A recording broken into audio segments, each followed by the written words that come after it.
Então vamos dar início mais um Evangelho na terça-feira, aqui na casa. Irmãos em Cristo, que todos sejam acolhidos, estamos tranquilos. E meu boa noite a todos vocês. Boa noite a todos que estão em casa, nas redes sociais. Então, para dar início, vou fazer a prece inicial, nos organizando mentalmente, corporalmente, e vamos nos agradecer ao bom Deus Criador pelo propósito do dia de hoje e agradecer por estarmos aqui representando muitas consciências e representando a todos aqueles que a gente celebramos em seu nome, Jesus. Pela grande glorificação do amor, nos conduzindo à paz interior, ó Divino Mestre, acalentar e nos ensinar a cada um, a movimentar nossos passos, as nossas ideias, para que sejamos cada um compreensivelmente pelo grande amor que nos faz em cada dia vencermos os obstáculos e ter conhecimento da missão da nossa caminhada. Que todos sejam envolvidos com esse olhar, essa proteção. Graças a Deus. Agora eu vou passar para Assis, para o minuto de sabedoria. Boa noite a todos. Boa noite. Tenha bom ânimo e coragem. Você vencerá todas as dificuldades. A vida apresenta-nos problemas, às vezes difíceis, mas dificuldade superada é problema resolvido. Jamais desanime. Você há de vencer galhardamente todos os problemas que se lhe apresentarem. Se o problema for complexo, divida-o em partes e vença cada uma delas separadamente, mas não desanime jamais. Graças a Deus. O estudo do Evangelho de hoje é a abertura do capítulo 19. A fé transporta a montanha. O poder da fé. E o palestrante da noite de hoje é Salles. E o nosso irmão Salles, fica à vontade.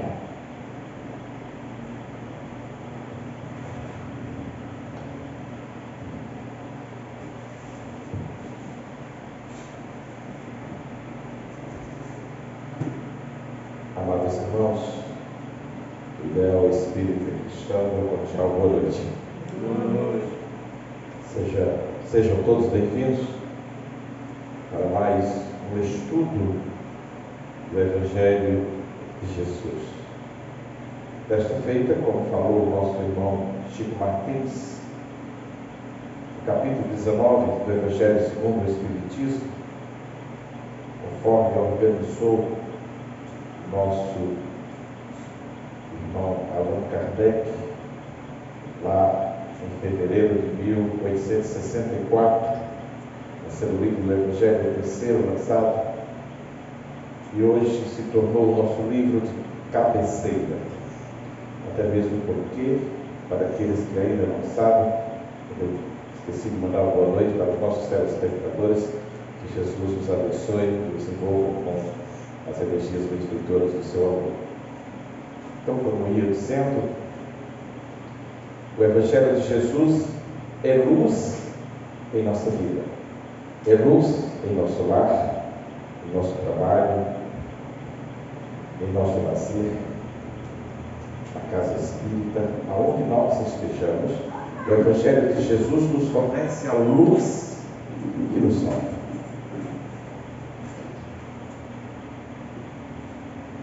E o tema de hoje, como já disse, no capítulo 19, a fé que transporta as montanhas, está dividido em vários outros temas, sendo o primeiro o poder da fé, né? Mas ainda tem para a gente estudar em seguida a fé religiosa, quando estão na palavra da fé, parábola da figueira seca, ainda nas instruções dos Espíritos, a fé mãe da esperança e da caridade, e por último a fé divina e a fé humana.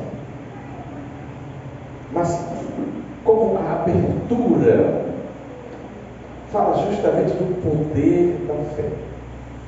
E quando nós pronunciamos essa palavra poder, ela nos dá uma balançada.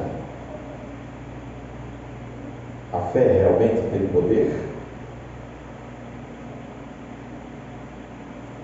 E não dá para se falar do poder da fé sem buscar nas Santas Escrituras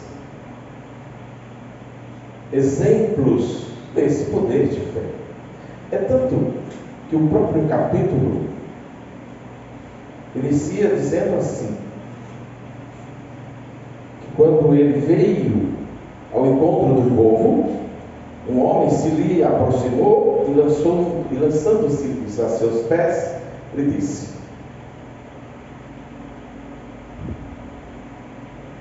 venha curar o meu filho, porque ora ele cai no fogo, ora ele cai na água. Ele está lunático. Em outras palavras, naquela época, ele estava enlouquecido, ele estava possesso, ou seja, possuído por um demônio. Essa era a crença da época. E eu já o apresentei aos vossos discípulos e eles não puderam curar. E Jesus tem uma ligeira, eu posso dizer no nosso linguajar, uma ligeira raiva, que diz assim: ô raça incrédula e depravada, até quando estarei convosco? Traga-me aqui a Cristo. E ordenando que os demônios que a possuíam libertasse aquela criança, ela ficou curada no mesmo instante. Ela foi liberta daqueles demônios que a possuíam. Eu vou falar mais adiante desse processo que se dá com os que hoje estão com um processo similar, denominado na doutrina espírita de obsessão.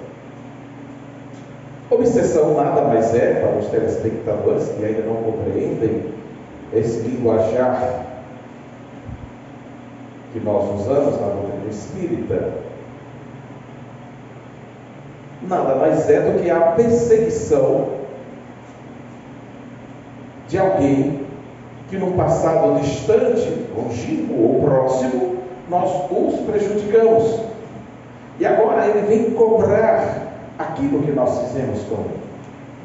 E vale lembrar de que a obsessão se divide em fases. A primeira fase é a simples, a segunda é a fascinação e a terceira é a subjugação. Nessa terceira fase é onde o obsessor já está possuindo a criatura, tal qual aquela criança que se relata aqui nessa parte do Evangelho que Mateus registrou. E o hospital ideal para a cura desse processo é a doutrina espírita, porque ela pesquisa e tem o conhecimento suficiente para esse tratamento, fazendo como Jesus fez.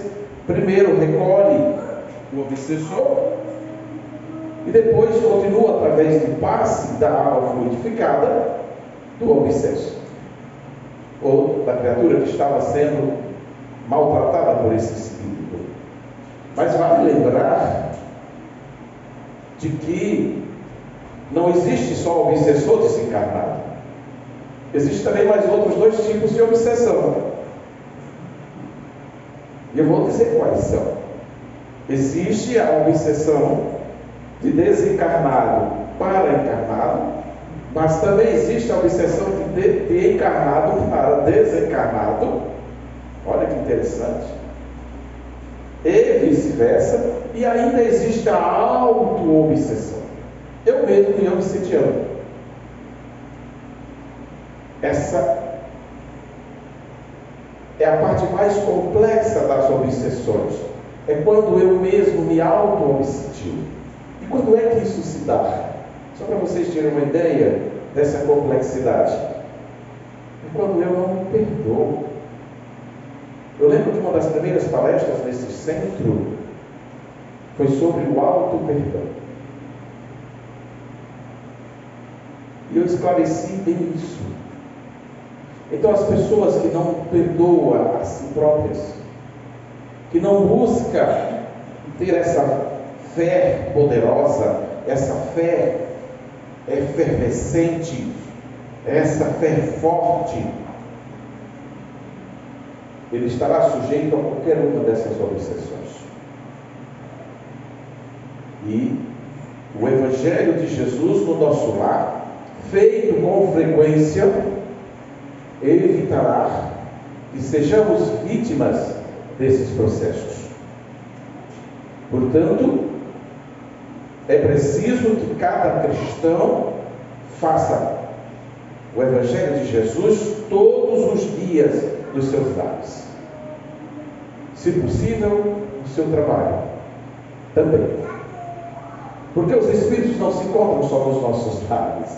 Os Espíritos se encontram por toda parte. E é preciso que nós nos previnamos com relação a isso. Percebe? E aí, nós percebemos aqui o poder da fé daquele pai. Ele fez tudo o que estava ao seu alcance. Veja, procurou os discípulos de Jesus, mas eles não conseguiram.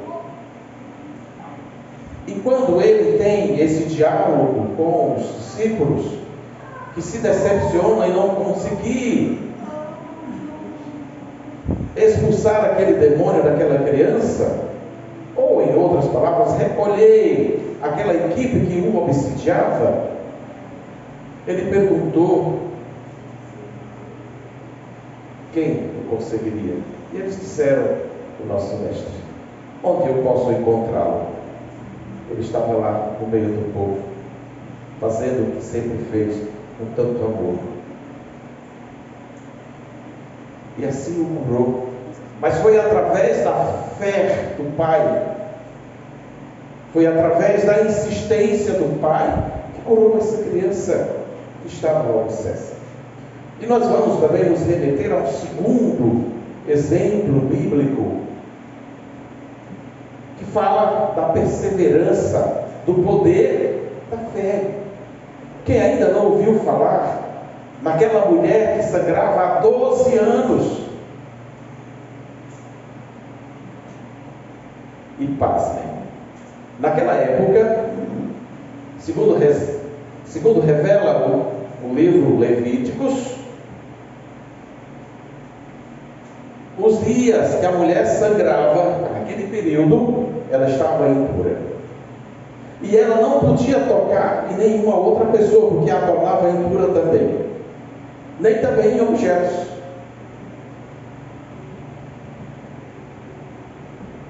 Então imagine você, 12 anos da sua existência, sem poder dar um abraço, sem poder sequer apertar uma mão. Porque se assim ela o fizesse, poderia ser condenada à morte por apedrejamento.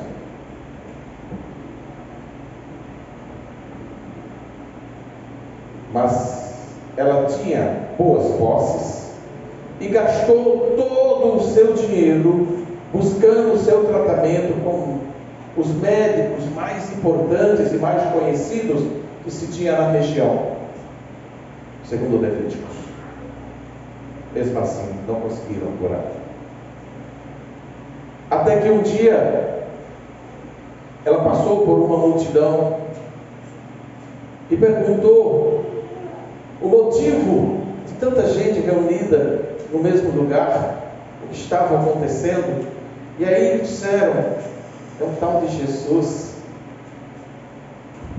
que tem realizado grandes curas. Recentemente curou 10 leprosos. E aí ela começou a trabalhar o processo de fé que nós precisamos tanto. Se Jesus curou 10 leprosos, imagina a mim, que apenas sangro. É muito mais simples me curar do sangramento do que da lepra. E ela começou a buscar esse encontro com Jesus. Mas muitas vezes foi impedida pela população, ou seja, por aquele aglomerado de pessoas, que era impossível você chegar até Jesus. Mas até que um dia ela conseguiu romper a multidão. E na busca enlouquecida pela cura, tocou nas vestes do Mestre. E ele imediatamente disse aos seus discípulos: vejam, alguém tocou nas minhas vestes e tirou parte da minha energia. Olharam milhares de pessoas ao seu redor. Bem, veja outro fato imprescindível na nossa vida para fortalecer a nossa fé: a verdade. Mesmo sabendo do que poderia acontecer com ela, porque ela não estava impura, ela não tocou Jesus, poderia ser apedrejada, não podia? Ela já se deitou ao chão e gritou em voz alta: fui eu, Jesus, fui eu. Ele se aproximou dela, segundo Levíticos, a ajudou a se levantar e disse: se levanta, mulher, e segue. A tua fé fez o quê? Te curou. A tua fé te curou. Eu não consigo imaginar o que passou na cabeça dela. Meu Deus, sangrava há 12 anos. E sabia que se tocasse a Jesus poderia ser condenada à morte.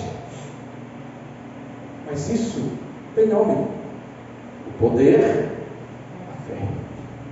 Ele vai me curar. Eu sei que Ele vai me curar. E assim foi. Mas eu aproveito esse gancho que eu abri para fazer uma pergunta crucial para todos nós. Qual de nós ainda não tocou as vestes de Jesus? Qual de nós ainda sangra, talvez há mais de 12 anos, e ainda não tocou nas vestes de Jesus? Essa é uma reflexão que eu deixo para todos nós. Quando eu falo tocar, é no sentido figurado. Eu quero dizer, abraçou a doutrina, abraçou os exemplos e os ensinamentos de Jesus para se curar das suas dores, das suas mágoas, dos seus ressentimentos, das suas mazelas. Quando é que nós vamos, meus irmãos, tocar nas vestes de Jesus? Ou será que nós já tocamos? Para quem já tocou, parabéns. Para quem não tocou ainda, já está na hora de tocar nas vestes do Mestre.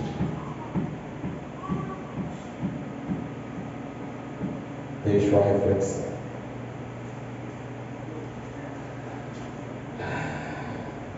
Vou tomar água porque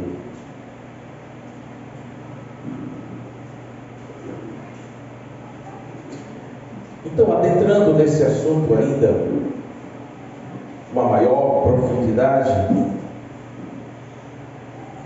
Jesus, quando é indagado pelos discípulos que não puderam curar o menino possesso, ele responde, quando eles dizem: por que, Jesus, nós outros não podemos curar aquele menino? Ele diz: é por causa da vossa pouca fé. Ele não disse que não tendes fé, por causa da vossa pouca fé. Você sabe por que ele falou assim? Porque a fé é inata no homem. O que é a fé ser inata no homem? Nós já nascemos com a fé. Portanto, a fé é inata no homem. Cabe a nós agora aumentar a nossa fé. A prova é tanta que quando ele diz: conhecereis a verdade, porque somente a verdade vos libertará. E não dá para ter fé sem conhecimento, porque eu não posso aumentar a fé de tia Iraís, nem ela a minha. São decisões particulares. Somente o conhecimento, somente a vivência, somente a prática do bem, do amor e da caridade é possível aumentar a nossa fé. Eu vou falar daqui a pouquinho, porque o tempo já está correndo na minha frente, dos 7 atributos da fé. E aí vou falar detalhadamente sobre a busca e a forma mais correta de aumentar a nossa fé. Tá? Mas o que é que eu quero dizer agora? É que quando Jesus diz aos seus discípulos: se tiverdes fé do tamanho de um grão de mostarda, direis aquela montanha: transporta-te daqui para ali, ela transportar-se-á. Ele está falando 2 sentidos bem profundos. Primeiro, na montanha de pedra e areia, que nós somos capazes de transportar, sim, se nós formos portador de uma fé sólida, uma fé raciocinada, forte. Aquilo que nós pedimos a Deus, sem vacilar, acontecerá. Porque lá em um outro momento ele diz: vós sois deuses. Quando ele vai nos mostrando esse caminho que ele cita, que ele diz: pedi e obtereis, buscai e achareis, batei a porta e a porta se vos abrirá. Ele complementa dizendo: vós sois deuses. E se nós tivéssemos noção do poder que a nossa fé tem, nós já estaríamos bem melhores. E um dos motivos de nós ainda estarmos tão atrasados perante a moral cristã é o nosso apego às coisas materiais. Porque quando Jesus fala de transportar as montanhas no segundo sentido, está falando no sentido espiritual, no sentido moral, que são as montanhas que nós carregamos. E olha, tem gente aqui que carrega essas mazelas há várias encarnações. Tipo, o egoísmo, o orgulho, a vaidade, a prepotência, a falta de perdão, o apego às coisas materiais, os desregramentos de todos os sentidos. E já é hora de nós começarmos a fazer de uma vez por todas a nossa reforma íntima. A Casa Espírita sempre está batendo nessa tecla. É preciso começar a reforma íntima. É preciso fazer a reforma íntima. E por que é preciso? Porque já é hora da gente se livrar dessas mazelas. Nós já sofremos demais. Pelo amor de Deus, nós temos que ter amor próprio. Nós temos que nos amar mais do que as coisas materiais. Nós temos que desapegar daquilo que não nos faz bem. Eu deixo aqui uma pergunta incrível. Se eu desencarnar hoje, o que é que eu vou levar dos bens que eu tenho? Eu vou levar minha moto? Eu vou levar nossa casa? Eu vou levar apenas aquilo que eu realizei de bom ou de ruim. A hora da balança chegou. E os bens materiais não se encontram. Não contam. Apenas os bens morais. Porque, de fato, quando nós chegamos na espiritualidade, o nosso livro tem apenas 2 páginas. Uma página dos nossos erros, dos nossos equívocos, das nossas negligências, e outra página do bem que nós fizemos, da caridade que nós praticamos, do irmão que nós perdoamos, dos irmãos que nós libertamos da ignorância levando o Evangelho de Jesus, do irmão que nós matamos a fome, do irmão que nós vestimos. E Jesus nos alerta quando alguém lhe pergunta da importância da caridade. E ele deixa bem claro, dizendo assim: tudo que fizerdes a um desses mais pequeninos, é a mim mesmo que o fizestes. Mas também, tudo que deixastes de fazer a um desses pequeninos, também deixastes de fazer para mim.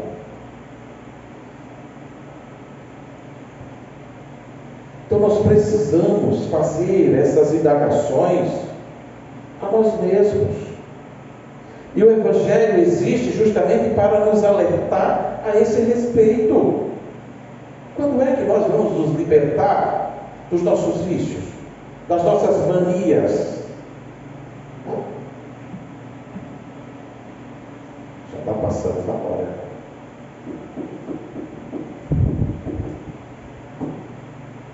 Nós temos informações de que já existem algo em torno de 25 bilhões de espíritos necessitando de reencarnar. Tomem cuidado. Você vai pegar uma filinha só de 25 bilhões para reencarnar. Se você não tiver o merecimento, se você não tiver ainda um núcleo familiar sólido, harmonioso e seguro, você vai para essa fila dos 25 bilhões. Caso contrário, um familiar seu poderá lhe receber, ou como neto, ou como primo, não sei, como irmão, sabe Deus. A espiritualidade tem o poder de tomar essa decisão, e só será tomada de acordo com os seus merecimentos. Então é bom que nós aproveitemos o máximo esta encarnação. Ela é o divisor de águas. Ela é, doutor Júlio, o divisor de águas. Essa é a oportunidade que nós estamos tendo de nos melhorar, de trabalhar a nossa moral, de fazer de uma vez por todas a nossa reforma íntima. Porque se a gente carregar essas sacolas ainda para a vida futura, vai ser difícil a gente conseguir o que nós já temos hoje. Não será fácil.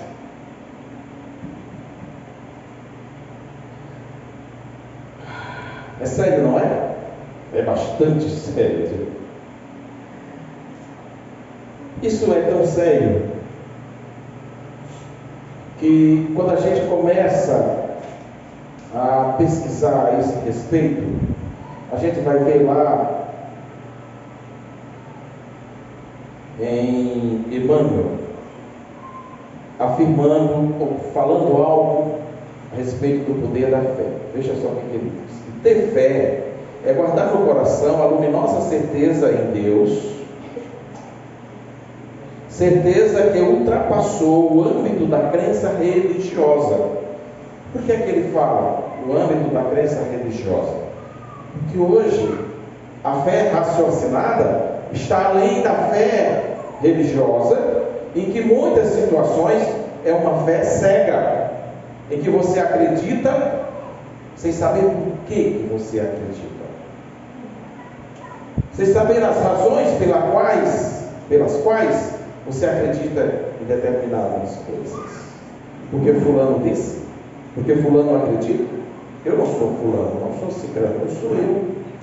Sou uma individualidade, sou único. Fazendo o coração repousar numa energia constante de realização divina e de personalidade. Conseguir a fé é alcançar a possibilidade de não mais fazer eu creio, mas sim afirmar eu sei.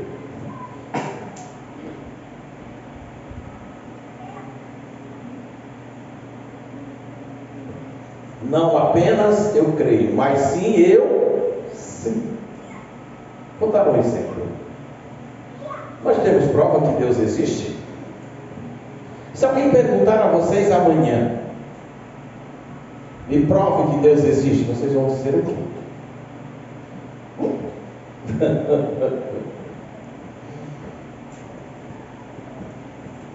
E se ele tentar nos confrontar dizendo que Deus não existe, qual é o argumento que nós temos? Não é? Você começa dizendo, por exemplo, como é que a nossa galáxia, a Via Láctea, com tantos corpos celestes, todos giram em harmonia há aproximadamente 5 bilhões de anos e não se toca? Por quê? Se não houvesse uma força sábia suficiente para manter tudo isso em harmonia, nós não estaríamos aqui. Quem alimenta os pássaros que não plantam, não fiam? Aqui no Evangelho.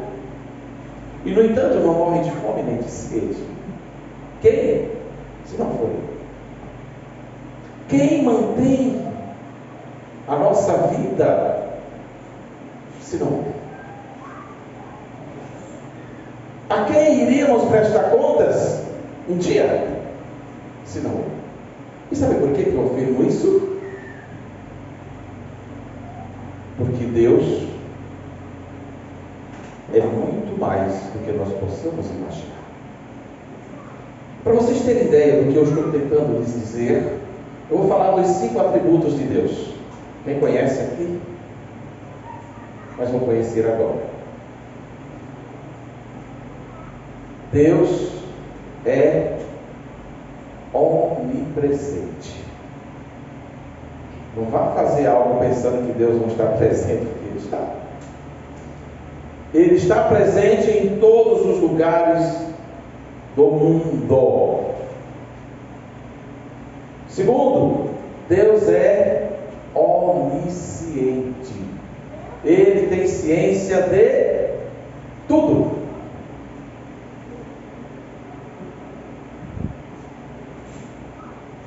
Ele é onipotente. Tudo pode. Nós temos um ditado aqui no sertão que diz assim: cuidado, Deus está vendo. Mas é verdade, Ele vê tudo. Também é onisciente. E também Deus é imutável. As leis de Deus permanecem em todos os mundos que nós conhecemos ou que um dia poderemos conhecer. Ela não muda, são imutáveis. E também são eternas. Somente as suas leis. Porque as leis dos homens estão mudando de acordo com a nossa evolução. Vocês vejam que todo dia tem confusão com os nossos representantes tentando mudar as leis, ou complementar, ou atualizar, como que? Embora 99% dessas leis não peguem. Quando é que uma lei pega? Como, por exemplo, a lei Maria da Penha pegou. Não é? Quando alguém fala, cuidado, a lei da Maria da Penha está aí, onde ele tomar recuada, ela pegou. Foi amplamente divulgada e hoje nós conhecemos. Mas a maioria das leis que são criadas ou modificadas não chega ao nosso conhecimento, somente para quem faz direito e é obrigado a ler. Mas vamos lá. Esse foi o recado que Emmanuel nos trouxe a respeito da fé. Vamos lá. Vamos falar um pouquinho, como eu prometi para vocês, dos atributos da fé. Falei dos atributos de Deus, aí estava na minha programação. Mas como é de uma importância ímpar para a gente se policiar, porque o que eu fizer de errado, pensando que ninguém está vendo, vai estar lá em uma das páginas do meu livro. É legal que eu faça as coisas boas, vai ficar registrada também. E tudo aquilo que eu fizer ao outro, um dia retornará para mim. E o que eu negligenciar, um dia me será cobrado também. Tá? Mas vamos lá. O primeiro atributo da fé, do poder da fé, é a virtude. Vocês conhecem algum homem virtuoso? São Vicente de Paula foi um homem virtuoso. Madre Teresa, irmã Dulce, na Bahia, nosso irmão Chico Xavier, foram homens virtuosos. E isto não é de hoje que nós conhecemos as virtudes. É muito antes da vida de Jesus que nós já conhecíamos esses atributos. Veja, por exemplo, ela está registrada em Filipenses 4:8, e que diz: finalmente, irmãos, tudo que é verdadeiro, tudo que é respeitável, tudo que é justo, tudo que é puro, tudo o que é amável, tudo o que é de boa forma, se alguma virtude há, e se algum louvor existe, seja isso o que ocupe o vosso pensamento. E você veja que lá naquela época, lá em Filipenses, quando foi registrado, ele já falava na força do pensamento. E como é que o pensamento funciona? Para quem ainda não sabe, nós estamos mergulhados no fluido cósmico universal. O fluido cósmico universal é uma energia que preenche todos os espaços que existem. Nós podemos ser comparados aos peixes que vivem no mar. E esses fluidos estão em constante movimento. E é justamente através desse fluido que nós lançamos o nosso pensamento, que nós lançamos a nossa força mental. E quanto mais forte, e quanto maior, e quanto mais sólido for esse pensamento, ele vai chegar até lá. Mas se ele for vacilante, ele vai esbarrar naquela primeira parede, ou mesmo no telhado, não vai passar dali. É por isso que muitas pessoas dizem: veja, fulano, cicrana, beltrana pediu a Deus e ele já atendeu, e eu faz 20 anos que peço a Deus ainda não me atendeu. Sabe por quê? Olha o tamanho da fé, o tamanho de um grão de mostarda, como dizia Jesus. Raça incrédula e depravada, até quando estarei convosco?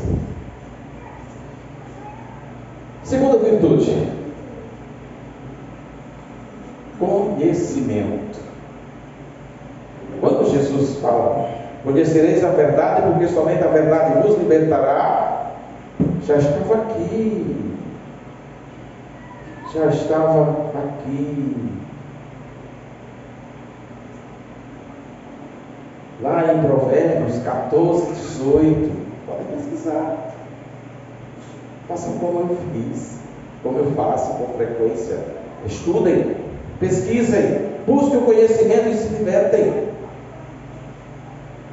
É o exercício da nossa mente. É o estudar, é o buscar. Porque tem um fato interessante. Eu sei que eu vou tomar um tempo, mas não tem problema, vocês me perdoam depois. O nosso cérebro é o único órgão preguiçoso do nosso corpo.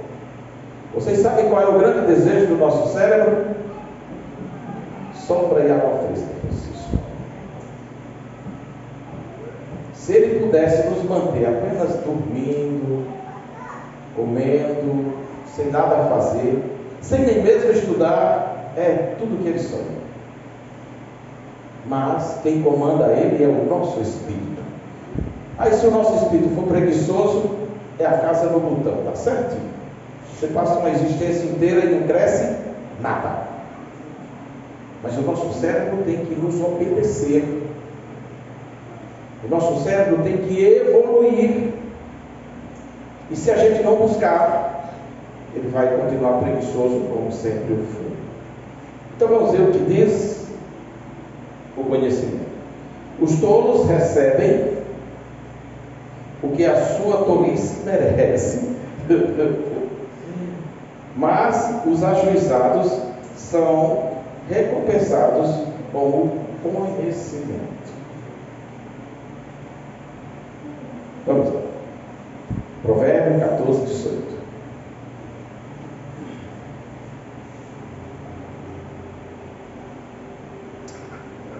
Eu falei do terceiro atributo?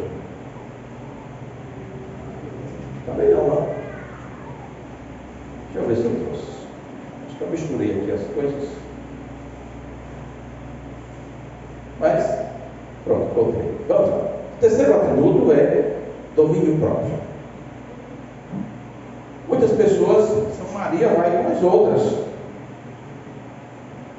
Está lá o jovem, poderia ser alguém de uma posição melhor, mas o filhinho de fulano botou um brincão na orelha, botou um pinção no nariz, botou uma tatuagem não sei aqui, não sei aonde, e aí ele se mistura com Maria, vai com as outras. Não tem decisão própria. E você tem que se policiar. O que é bom, a gente copia, deve copiar. Mas o que não é bom, pelo amor de Jesus, não copie. Não se misture com o joio. Seja um trigo. Siga a tradição da sua família. Se respeite. Nem tudo que o outro faz é bom para você. Você tem que ter domínio próprio. E olha, já estava lá em 1 Tessalonicenses 4 e 5. E veja o que dizia. O que diz? Cada um saiba controlar o seu próprio corpo de maneira santa e honesta. Santa e honesta. Não dominado pela paixão de desejos desenfreados, ou seja, sem conhecimento de causa, como os pagãos que desconhecem a Deus. Então a nossa fé existe também para esse controle emocional, físico e mental. Tenhamos cuidado. Quarto atributo, perseverança. Nós temos até esse ditado aqui, né? Perseverar sempre. Desistir nunca. Seus sonhos são seus sonhos. Tem que ser conquistados. Porque Deus é Pai de todos. Não só é Pai meu, não. É Pai de todos. Todos podemos vencer. E eu vou provar isso. Veja. Se eu for pela direita, observe minha mão. Eu quero, eu posso, eu consigo. Se eu for pela esquerda, eu quero, eu posso, eu consigo. Não importa que seja de direita, que seja de esquerda, que seja do meio, de onde você for, se você determinar, você consegue. Porque todo o universo vai conspirar a seu favor. Mas se você começar com Zé Molenga, eu acho que eu não consigo não, o fulano é muito mais inteligente do que eu, ele só conseguiu por causa disso. Veja só, o pai dele é rico, o pai dele é doutor, o pai dele é não sei o que, eu não vou conseguir. Será que o pai dele não foi um dia mais simples, mais pobre, mais humilde do que você? Será que não? Acredite em você. Veja, nós temos dois tipos de fé. Nós temos a fé divina, que está o último estudo desse capítulo aqui, e nós temos a fé humana. A fé divina já é certa, Deus quer que eu cresça. Deus sabe que eu preciso, foi para isso que Ele me criou. Que me dotou de inteligência, de capacidade de superar qualquer barreira. Mas eu também tenho que acreditar em mim. Eu sou capaz. Eu sou capaz de conseguir aquilo que eu quero? Sim. Alguém pode ser até mais inteligente do que eu. Mas isso não quer dizer que eu não seja inteligente também. Eu sou sim. Eu quero, eu posso, eu consigo. Eu quero, eu posso, eu consigo. Qualquer dos lados que eu for, eu chego lá. Se tiver fé. Se tiver fé. Quinto atributo da fé, a piedade. E o que tem a ver piedade com fé? Mas você consegue ajudar alguém se não tem fé? Se não está ligado ao alto? Se não acredita que realmente você é capaz de ajudar alguém? Você não vai conseguir. E isso já está registrado lá em Timóteo 4, 7, 8. E veja o texto. Rejeite, porém, as fábulas profanas e velhas, e exercite-se na piedade, ou na caridade, que são irmãs. Porque o exercício físico é de pouco proveito. A piedade, porém, para tudo é proveitosa, porque tem promessa da vida presente e da vida futura. Em outras palavras, aquilo que você faz aqui ao outro, amanhã retornará para você. Vamos. Oh, meu Deus, a hora já. Não, só faltam 2. Me dá só mais 2 minutos para você. Sexto atributo: fraternidade. Esse eu gostei. Fraternidade. Quando um dia nós homens formos fraternos, uns para com os outros, não haverá mais guerra, não haverá mais confusões, não haverá mais críticas, não haverá mais picuinhas entre famílias. E, gente, me perdoe a sinceridade, mas ou ser maravilhoso ser uma família, por tudo provoca uma briga, quando deveria ser o contrário. Deveria ser o contrário, sempre abraçarem, não brigarem por coisas tão sem valor, tão pequenas. Mas a maioria ainda insiste em brigar por coisas que não dá para entender.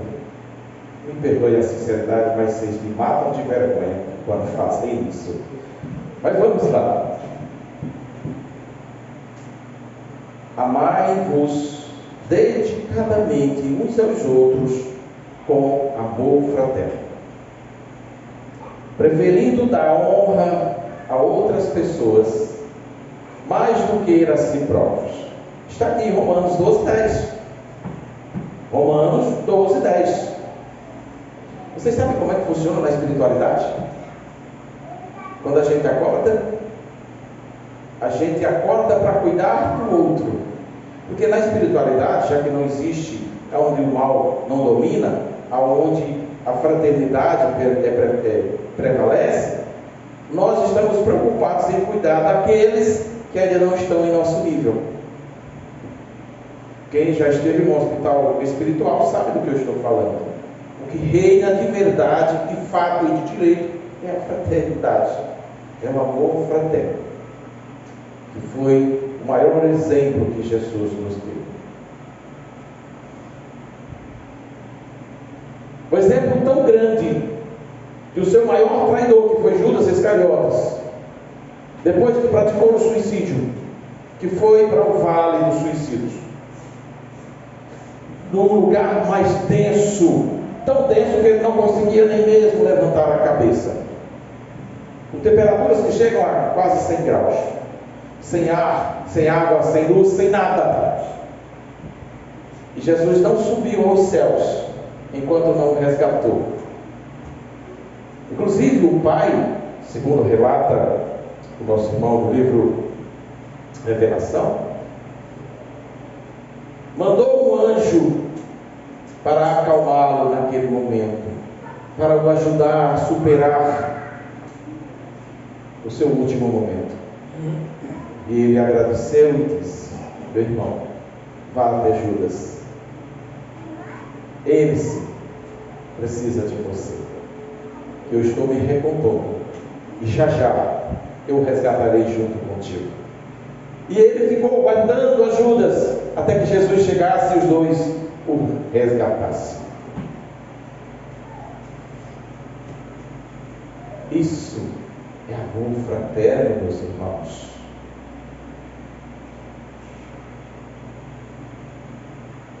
Acabando de se apagar, dentre dois ladrões, levanta o olhar para os céus e diz, para que toda a multidão escutasse: Pai, perdoa, eles não sabem o que fazem.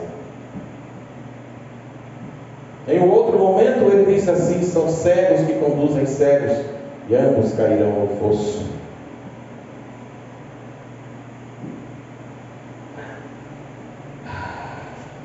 Vamos ver o último. Vocês não fazem ideia qual é o último atributo da fé: o amor. Todos esses atributos são a engrenagem do amor fraterno. Esse amor se desdobra em amor de mãe, filho, marido, mulher, irmãos, por aí vai. Ele se desdobra em outros amores para que nós nos unamos mais ainda, nos tornamos mais unidos ainda perante o nosso Pai Celestial. E ele diz: o amor é paciente. Vejam só, quem ama não se enraiva não. Quem ama não se zanga, como a gente fala, não se enraivece, não fica colérico. O amor é bondoso, está cheio de bondade, não tem inveja, não se vangloria com a miséria dos outros, não se orgulha daquilo que faz e que tem, não maltrata ninguém. Por isso que quem ama cuida. Não procura seus interesses ou seus interesses próprios, e não se ira facilmente, e também não guarda rancor, perdoa sempre. O amor não se alegra com a injustiça, mas se alegra com a verdade. Tudo sofre, tudo crê, tudo espera, tudo suporta. Está lá em 1 Coríntios 3, 4 a 7. 1 Coríntios 13, 4 a 7. 4, 5, 6 e 7. Vamos observar isso. Vamos colocar esses atributos na prática. Vamos aumentar a nossa fé. Porque quando a gente tem fé, a gente tem todos esses atributos. Todos, inclusive o aborto. E aí teremos sim uma fé sólida, uma fé segura, uma certeza de que Deus está conosco. Que tudo aquilo que nós podemos, que nós merecemos, que nós pedimos ao Pai ou a Jesus, nós conseguiremos. Muita paz no coração de todos. Pode abraçar.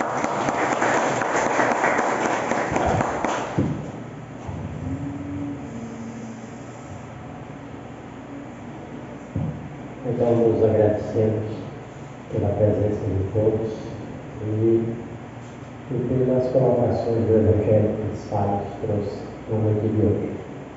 E para fazer uma pausa nos trabalhos, vou pedir assim para fazer a prece final. Vamos todos fechar nossos olhos. Senhor meu Deus, Pai de misericórdia, nos dai o teu paz, o teu amor, o teu conforto nessa hora. Que o Senhor nos engrandeça em tua fé. Que o Senhor nos conduza no caminho que leva ao teu encontro. Que o Senhor nos abençoe sempre em jantar, em amor, para com os nossos irmãos. E que o Senhor nos ajude a seguir essa caminhada aqui na terra. Que assim seja. Graças a Deus.